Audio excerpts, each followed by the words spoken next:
la ville. Attendez, je suis en train de foutre le feu là. Ouais mon vieux, ça va cramer là. Eh bien salut tout le monde, c'est Léopold, on se retrouve aujourd'hui pour une nouvelle vidéo, la résolution de mon énigme GeoVideo-Guessr. Je vous avais fait 2 épisodes en vous donnant plusieurs indices pour trouver dans quelle ville j'ai fait ce plan de drone.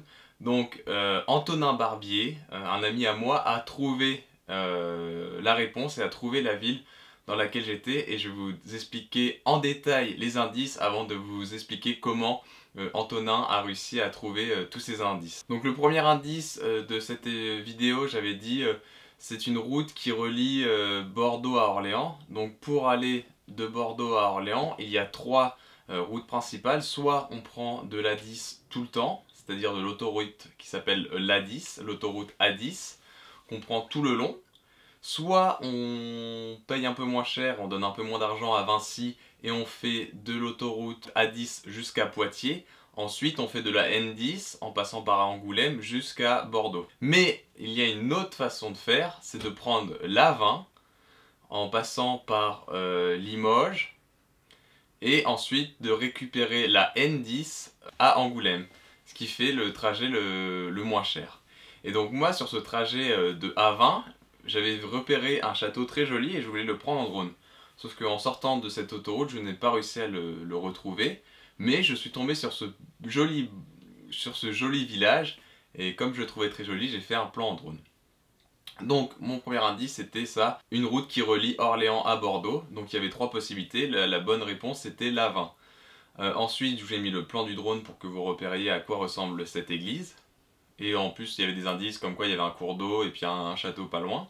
Donc ça c'était pour la première vidéo. Deuxième vidéo, je vous donne un nouvel indice. Donc c'était des émoticônes, donc c'était une route avec une bouteille. Alors c'était pas pour dire que c'était sur la route bordelaise, pour dire qu'on allait voir les châteaux, les vignes de Bordeaux. Mais c'était la route, pour savoir que c'était la route, numéro 20, donc la 20. Donc un petit clin d'œil avec la bouteille de vin, 20. Si on le dit à l'oral, se dit pareil que 20 le chiffre. Et le dernier indice, qui était le fait que je tende un fil pour tendu, et donc ça c'est la sortie de route de l'A20 pour tomber sur le village qui s'appelle le Pont Chrétien Chavenay. Donc voilà, avec tous ces indices on pouvait trouver ce village. En fait il fallait voir la sortie A20 tendue et après regarder un peu autour des villages qui étaient près d'une rivière. Donc c'était pas facile, mais Antonin a réussi parce que j'avais déjà pris cette route avec lui et que comme il faisait comme moi régulièrement la route Bordeaux-Orléans, il connaissait très bien cette route, donc il connaissait cette sortie, donc ce qui l'a aidé à trouver le village. Et donc comment Antonin a réussi à trouver le nom du village? En fait, vu qu'il a vu que c'était la sortie tendue, il a tout simplement écrit église tendue sur Google, et puis en fait après il a réussi à trouver une église qui correspondait à celle de la vidéo, et puis bah c'est comme ça qu'il a trouvé cette petite énigme. J'espère que cette petite série d'énigmes vous a plu, et on se retrouve demain pour une nouvelle vidéo. Salut!